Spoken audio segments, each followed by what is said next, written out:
मागील काही दिवसांपासून सोलापूर शहर आणि परिसरामध्ये गढूळ पाणी येत आहे। शिवाय मोठा पाऊस झाला की पावसाचे पाणी घरात जात असल्याने सर्वसामान्य नागरिकांमधून नाराजी व्यक्त केली जात आहे। वारंवार सूचना देऊन देखील पालिका प्रशासनाकडून ठोस अशी कोणतीच उपाययोजना केली जात नसल्याने सोमवारी भाजपचे ज्येष्ठ नेते आमदार विजयकुमार देशमुख यांनी पालिकेचे अतिरिक्त आयुक्त संदीप कारंजे यांच्यासोबत बैठक घेतली आणि काही सूचना केल्या। ड्रेनेज लाईन आणि पिण्याची पाईपलाईन एकाच ठिकाणी असल्यामुळे शहरातील बहुतांश भागांमध्ये गढूळ पाणी येत असल्याची ओरड केली जात होती। अशा पद्धतीच्या लाईन त्वरित बदलाव्यात। याशिवाय पावसाचे पाणी व्यवस्थित निचरा होण्यासाठी नाले सफाई करावी, आवश्यक त्या ठिकाणी नाल्यांची उंची वाढवून घ्यावी अशा सूचना यावेळी पालिका प्रशासनास दिल्या आहेत। वेळेपूर्वीच ही सगळी कामे पूर्ण होतील असा आशावाद आमदार विजयकुमार देशमुख यांनी यावेळी व्यक्त केला।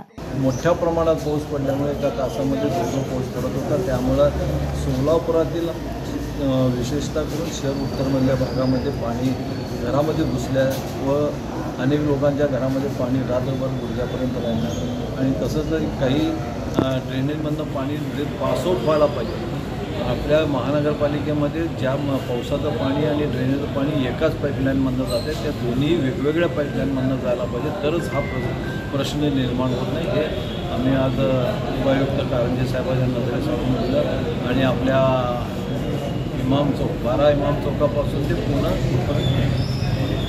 बोंगळेपर्यंत दुसरं पाईपलाईन घालावं पावसाचं पाणी जाण्यासाठी। व तसंच काल ज्या पावसामुळं मराठा वस्ती असू द्या किंवा आपल्या गोंगडे वस्ती असू द्या किंवा मंडी वस्ती असू दे, अवंतीनगर इथं घरोघरी पाणी गेलं होतं, त्या संदर्भात काही सूचना करायच्या होत्या। या सगळ्या करण्यासाठी आज महानगरपालिकेत उपस्थित होतो। त्याची उपाययोजना ताबडतोब करण्यात लावलेल्या आहे। आपल्या या जो कुंभारवेसमधलं पाणी जो नाला जातो, तो नाला आपल्या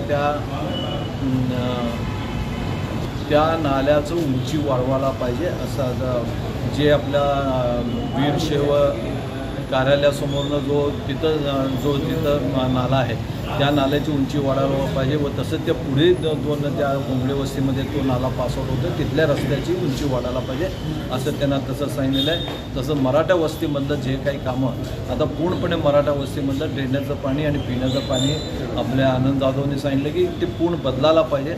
आपण या येणाऱ्या DPDCमध्ये त्याचं एस्टिमेट काढण्यासाठी पूर्ण मराठा वस्तीचं नवीन पाईपलाईन आणि पिण्याचं पाईपलाईन व ड्रेनेजचं पाईपलाईन करून घ्यायचं आज ठरले।